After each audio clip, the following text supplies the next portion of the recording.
7:11 is our time. Thank you so much for joining us this morning. We have a special guest with us, and we'd love to have him on a more regular basis, but he's a busy guy, and we appreciate it when he is available to talk with us, and that is Tom Woods from the Mises Institute. Tom is the author of numerous books, including a number of #1 bestsellers, Meltdown, one of my favorites, and Tom is also involved with something now called LibertyClassroom.com. Tom, welcome back to the program. Thanks a lot, Mark. Appreciate you being able to join us this morning, and I understand that you've gotten your hand into this end of the business. You occasionally host a radio show now and again. Yeah, I fill in for Peter Schiff on the Peter Schiff Show, and that's great. He's got a nationwide audience, and so when I say, "Hey, everybody, let's get some calls," people actually call. Yeah, it fills up the board, and you get a chance to talk about Austrian economics, which is a good thing. Oh, yeah, we talk about everything under the sun, pretty much. Everything that's going wrong. So, again, you don't run out of stuff. That's true, especially these days. Recently, the Mises Institute held its 30th anniversary, and a number of people who were scholars and fellows at the Institute gave talks. You gave a talk a little under 20 minutes long, and we're going to air that talk this Sunday morning because I think it's really important. But you talked about the difference between we and they, and how important it is for people to understand the difference between, the individual and government, and that really they're two entirely different entities. And this was in the context of what you learned from the great Murray Rothbard about the issue of war and how free market people and libertarians should approach this issue. And maybe you can just share with us some of your thoughts on that.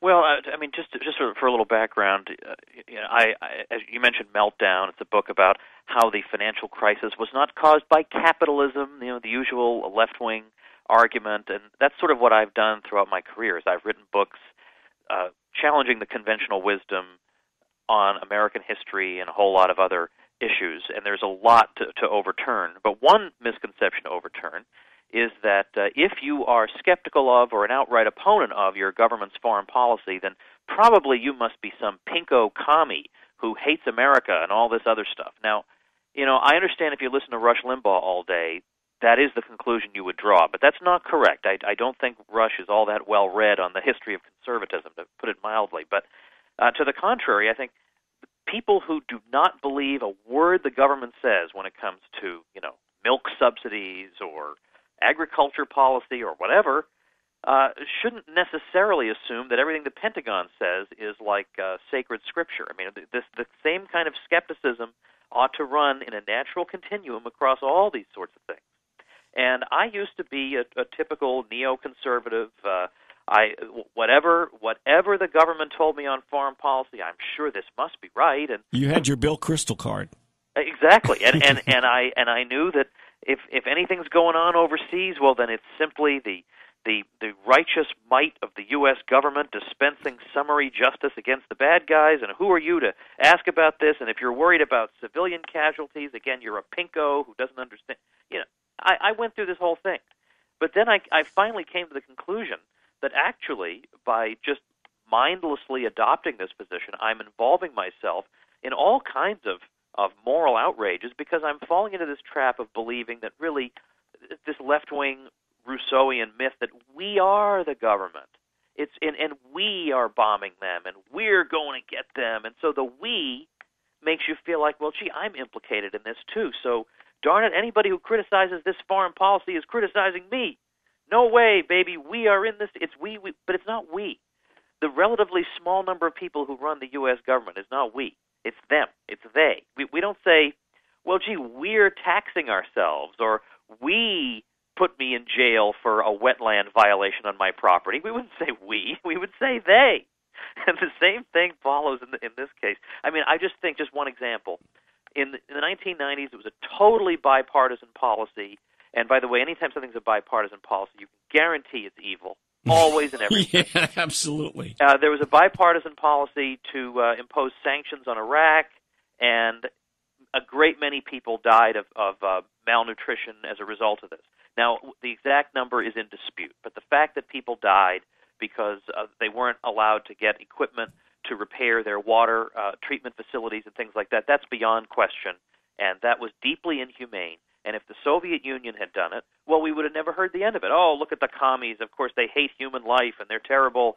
But as soon as it's our ruling class that does it, well, immediately the so-called skeptics of government, the conservatives, got right in line, immediately rushing to defend this policy. And after a while, I just decided, you know what? I just can't defend these people anymore. I cannot defend that type of thing. It is deeply immoral to do something like that. Just because somebody is your enemy, there are still things you are not allowed to do to him, especially when the actual general public of that country has done nothing to you. This is just a simple, basic insight that conservatives of yesteryear would have had. Mm-hmm. But this we thing, well, you know, we got to have this policy, and we're getting these guys. And, you hear it on TV, too, on CNN or Fox News. Well, what should we do? It's not we. It's they. A small group of sociopaths. Yeah, that's such a great point. And I think that what should really emphasize this for anyone, Tom, is to, well, just think of all the things that are going on right now. We had a story at the top of the hour news that actually, I'm sorry, it was in the Kim Commando commentary today. She's a tech person, right? And she was talking about the fact that the Major Cities Police Association has sent a letter to the Congress, Republicans and Democrats, urging that they force wireless, cell phone companies to hold on to your text messages for 2 years because we need access to that. That's the police chief saying this. We need access to that for national security purposes, okay? Yeah. So, that's when those kinds of things are going on, that ought to show you the clear divide between they, the people that run the state, and we, the people that they are ruling over. Well, I think to me that is the key political insight. Because, conservatives laugh when they hear people say, you should think of taxes as like a donation, taxes are donations, or, things like that. But the taxes are donations thing follows from we are the government. Because if we are the government, nobody's forcing you to pay taxes. It's you yourself. We're all part of it. It's just you are just spontaneously doing it because we're all part of one great big happy family. Well, look, if I am part of a family that includes John McCain, Mitt Romney, Barack Obama, and Joe Biden, then I want a divorce.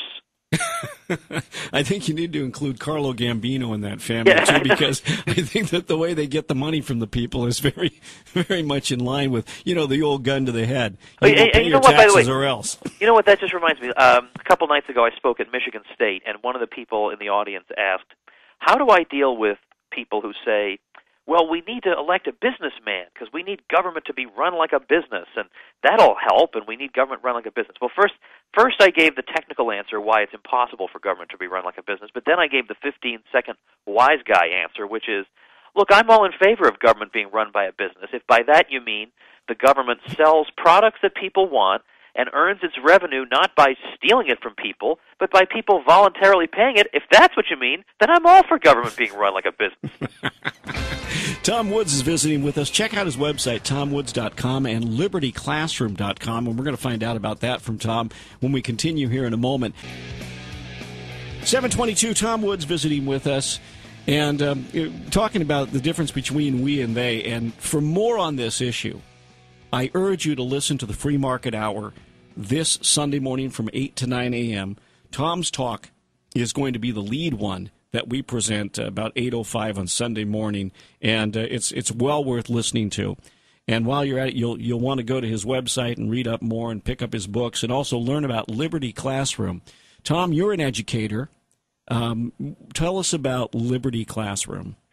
Well, I came to the conclusion that just standing around griping about the fact that the universities are full of propagandists filling the students' heads with nonsense is not actually advancing the cause. Just being frustrated isn't doing anything. And I realized I've got the Internet. Why don't I just do something about it? I have a PhD in history from Columbia. I've got some credentials. I've written some books. I know other trustworthy faculty. So I just opened up a site where we're going to teach stuff. We're going to teach American history the way it ought to be taught without the PC propaganda, but the real, actual thing. So it's me, it's Kevin Gutzman, the new Madison biographer, And then we've got people. We actually have a professor who teaches Western Civ who actually likes Western civilization. Can you believe that? Wow. Yeah. How about that? And then we've got one of the people I consider to be the smartest economist in the country teaching you real economics, not the New York Times version, but the real sort of thing. So we got a whole bunch of courses. You can listen to them in your car because nobody has the time to sit in front of a computer screen. So it's like the antidote to Krugman and the rest. Exactly. And you can basically become like a debater, par excellence, just while driving. And then if you have any questions, we got discussion forums. Come ask us. So it's like your secret weapon. People will say, Mike, it's like you go out and you work out, and people say, man, what are you doing? How are you getting to be? Well, it's going to be like that, except intellectually. So now here's the thing. The site is called libertyclassroom.com, and this morning I set up a coupon code just for Mark Carbonaro listeners. Oh, neat. So you go to libertyclassroom.com and you sign up. There's a little promotion code box, and all the other suckers going to the site are going to have no idea what to put in that box except you guys. Okay. You type in got to be all caps. Type in the word learn, and the word learn gets you $15 off. But cool. It's only going to be up for like a day or two, so you got to zip on over to libertyclassroom.com. But everybody else will be thinking, man, they'll be searching in the internet for promotional codes. They won't find a thing. It was just on this show.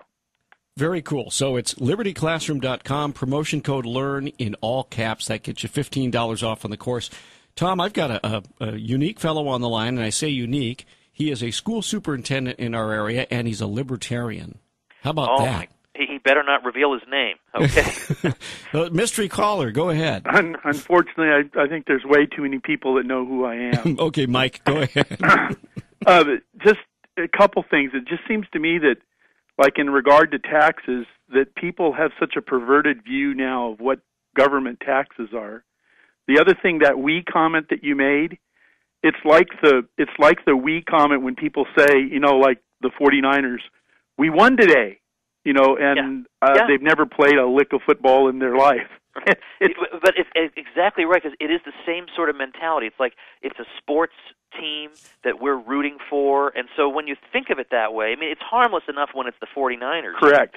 But when it's the U.S. government and you're cheering them on like a football team, you're really implicating yourself in. You let your moral guard down. You're not even looking at it anymore. You just think, this is awesome. Yeah, I'm going to watch this on TV, and it's going to be awesome. See all the people who are getting killed. That's not right. If you go back to the first Gulf War, and there were pictures, very graphic images, of Iraqi soldiers in retreat that were burned to death in their vehicles. And you can find those pictures. I remember the pictures when they came out in the news, some 20-plus years ago, Tom. Go back and look at those pictures, and then do you really want to say we when you're talking about your government? You want to look at that level of, it's one thing to incinerate an advancing, army that's coming after you, but to kill the guys as they're retreating, to burn them to death, you want to sign on to that? I mean, as I say, if it's something you would have criticized Nikita Khrushchev for, why are you not criticizing it now? Is it because, it depends on whose ruling class is doing it. If it's the people who tax and oppress me who are killing those people, then that's just fine. Why do we have this big Stockholm syndrome society-wide where we've got to make these defenses of people in any other context we consider to be moral reprobates? Why is that? Yes. It's a rhetorical question. Yeah, I know. But it does make you pause. Here's Joe in Carmel. Joe, you're on the air with Tom Woods. Yes, it's an honor. The we-they dynamic can come into play very, very suddenly. The biggest example might well have been on these shores, the Civil War, and you don't have to have seen the movie Lincoln to answer this question, because I don't think it had anything about, as far as I saw it didn't have anything about his campaigning for office, but almost no Americans who voted for Lincoln the first time he was elected had any idea the Civil War was coming or anything like that.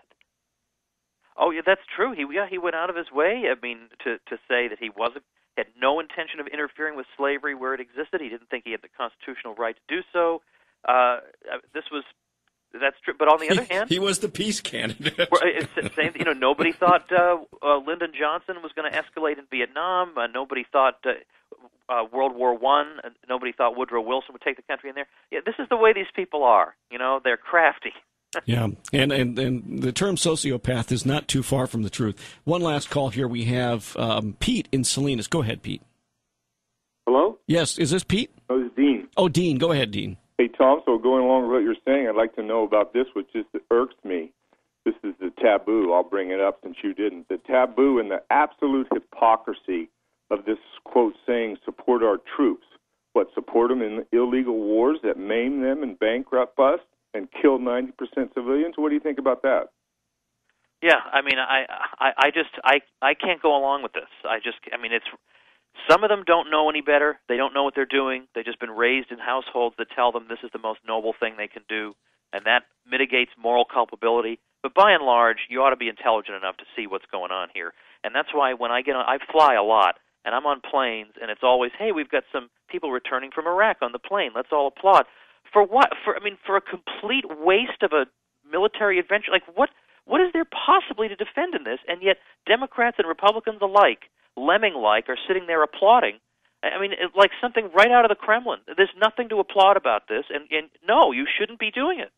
I think the other problem is that we're not thinking about this issue, and that is, did we advance anything? Did we advance the cause of freedom at all by going there for the people that we supposedly were going to liberate? Look at the mess that Afghanistan is after 11 years.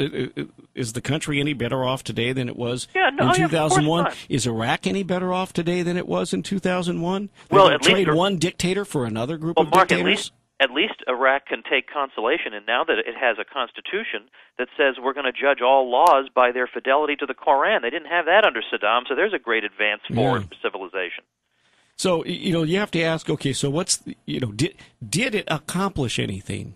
Did it accomplish what it was supposed to? And if it didn't, generally it was just an utter failure. Yeah, I would say even from the regime's own point of view, it was an utter failure. Even keeping aside all the deaths and 2 million people displaced, 2 to 4 million people displaced from their homes, internally or externally, just utter, absolute chaos, devastation, and people are here waving their little flags. It boggles my mind that these people actually think they're conservatives when this is the least conservative policy you could possibly imagine. And one final thing for you here, just bringing it back down to a domestic issue, emphasizing the we and they nature of government over the people. We have a story on our website this morning, Tom. New Jersey demolishes intact home without contacting owner.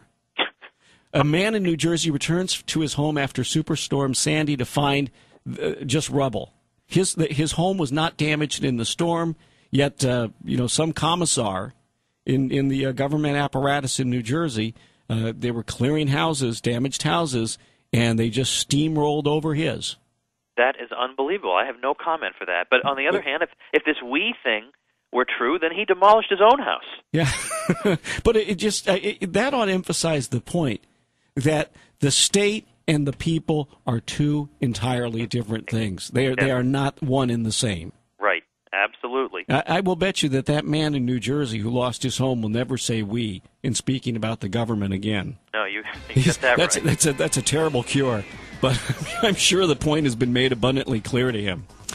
Tom Woods has been our guest this morning. Tom, I want to thank you so much for taking the time to join us today. And also, don't forget, folks, to go to libertyclassroom.com. Use this 5-letter code LEARN, all in caps, and get a discount on the curriculum from libertyclassroom.com with Tom Woods. Tom, thanks again, and all the best to you. Thanks, Mark. You too. Merry Christmas. Thanks, you too. All right, thank you. 28 minutes before the hour, 7:32 at Fox News Radio.